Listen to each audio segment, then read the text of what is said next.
aling gabi ang panglaing? Ano po ang masasabi sa malaki at mataas na dahon ng gabi? Ang gabi ba pwede makapigil ng baha? Ayan. O, sagutin mo, Kuya Ramil. Yung pong gabi na panglaing, yung po yung ang tawag sa amin nun, ano talaga yun? Yung maliliit lang po ba?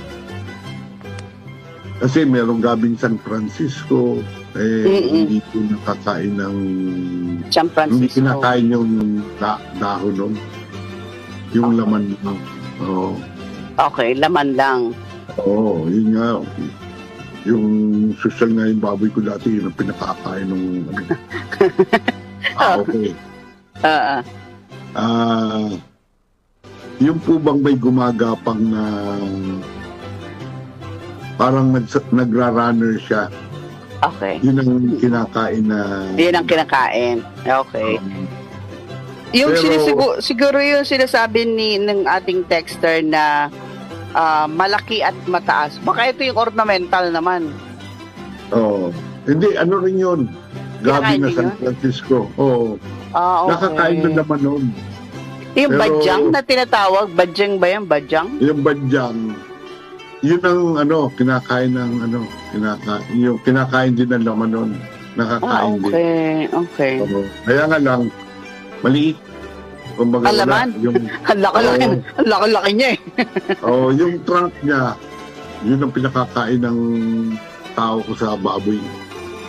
Okay. Yung badyang, dati hindi pinapansin. Oo nga. Ngayon. Nung pandemic, sumikat yung badyang na yan, di ba? At ang bahala, hindi mura.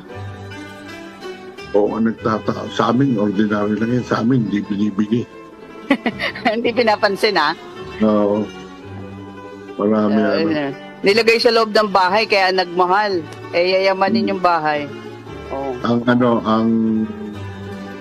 Yung mga gabing ganyan, hindi po nakakakontrol sa flood control. Okay. Kukunti lang yun nasisip-sip nilang tubig. Ang mga mga talagang mga hardwood po ang mga malakas makatulong sa flood control.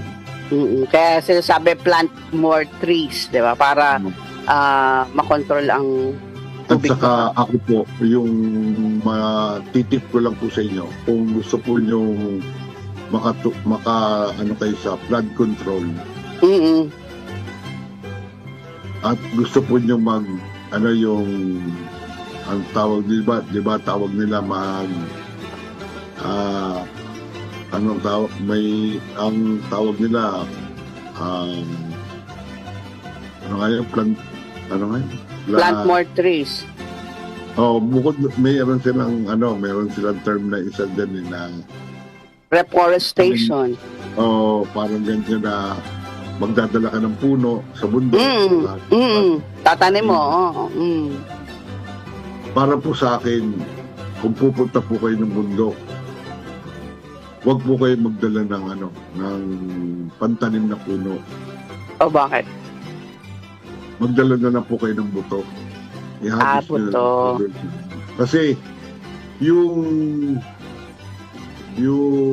puno na naka-plastic, iba ang root development kung i-compare sa buto.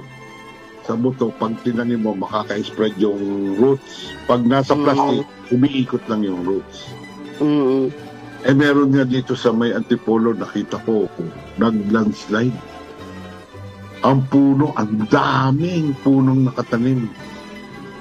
Inanod yung mga puno kasama ng lupa. Pero kita mo yung root development nung tinanim nilang puno. Siguro parang kasing laki lang ng sako ng bigas. Okay. Hindi gumagapang talaga. Hindi naka-anchor ng mabuti yung Okay. Yun ang so ayan, so yung dun sa ating texter hindi daw nakaka-control o nakakapigil ng baha ang gabi. No? Pero masarap ho yan na pangkain. Mm. Pwede ho yan. Gawin yung laing. Okay?